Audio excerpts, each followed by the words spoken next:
Gaixo neurologikoek errehabilitazioa behar dute eta eguneroko praktika hau orain atseginagoa da joko honi esker. Trabaja con tecnología de Kinect, Microsoft Kinect para captura de movimiento. Kinect sistemarekin mugimenduak jaso eta garapena ere aztertzen ditu jokoak, hori bai medikuaren zaintzapean. Tresna honen bitartez, tratamendu osoagoa egin dezakete koste handirik gabe. Sin generar un sobrecoste, en este caso, tanto a la sanidad pública o a la privada. Hauek ez dira benetako suhiltzaileak, 3 dimentsioetan eginiko simulazio bat da.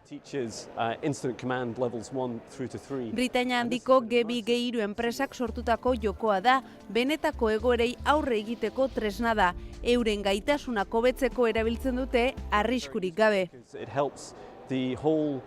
Safety aspect of a simulation.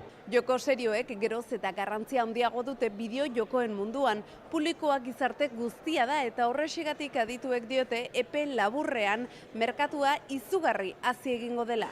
Aurten 15.000 milioi dolarreko fakturaziora iritsiko dira eta 2017ko 147 handitzea espero dute. Con una previsión de un crecimiento de un 47% hasta el año 2017. Badute bere alde hezitzailea, formala eta erabilgarria eta badirudi etorkizunean ere joko handia emango dutela.